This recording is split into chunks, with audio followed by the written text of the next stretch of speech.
4 बातें भूल कर भी अपनी बीवी को मत बताएं।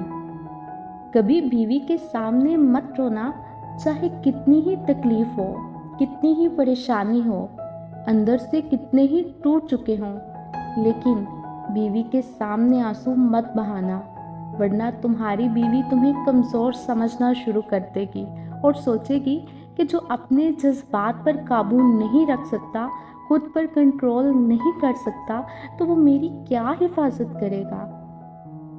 बीवी के सामने उसके घर वालों की बुराई मत करना, क्योंकि औरत शादी करके घर छोड़ती है लेकिन माँ बाप नहीं। और हकीकत है कि फासले गुर्बतों को मज़ीद बढ़ा देते हैं।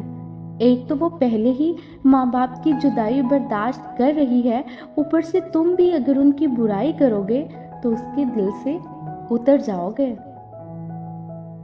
औरत को कभी भी अपनी कमाई मत बताना, क्योंकि मर्द बेहतर जानता है कि घर किस तरह चलाना है और सबके अखराजात किस तरह पूरे करने हैं। औरत को खर्च ज़रूर दें, लेकिन कमाई मत बताएं। अपनी बीवी के सामने कभी भी अपने घर वालों की बुराई मत करना, क्योंकि इस तरह तुम उसकी नज़र में अपनी इज्जत गंवा बैठोगे। शादी के दिन दुल्हन ने अपने शोहर को एक अटैची केस की तरफ इशारा करते हुए कहा कि वादा करें कि आप इसको कभी नहीं खोलेंगे। शोहर ने वादा कर लिया।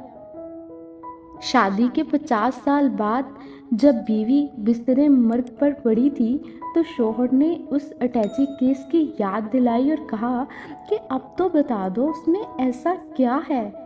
बीवी ने कहा, हाँ, अब सही वक्त है इसे खोलने का। हावन ने जब उस अटैची केस को खोला तो उसमें से 2 गुड़ियां निकलीं। हावन के पूछने पर बीवी ने बताया कि मेरी माँ ने मुझे नसीहत की थी कि गुस्सा पी जाना बहुत अच्छा है, और इसका तरीका बताया था कि जब भी हावन पर गुस्सा आए तो उस पर गुस्सा निकालने की बजाय एक गुड़िया सी लेना। तो जब मुझे गुस्सा आया करता था तो मैंने गुड़िया सी ली। हावन ने जब 2 गुड़ियाँ देखीं तो बहुत खुश हुआ कि बीवी ने बस 50 साल में 2 गुड़ियाँ सी थीं। उसने कहा कि मैंने अपनी बीवी को कितना खुश रखा है कि उसने कभी मुझ पे गुस्सा ही नहीं किया, ना ही उससे मुझ पे कभी गुस्सा आया है कि 50 साल में उसने बस 2 गुड़ियाँ सी हैं। क्योंकि अल्लाह ताला ने सबसे पहला रिश्ता मियाँ बीवी का रिश्ता बनाया है, बाकी सब रिश्ते बाद में बनाए। इसलिए इस रिश्ते में जितने भी उतार चढ़ाव आए, इस रिश्ते में एक दूसरे के बगैर गुजारा मुमकिन नहीं है।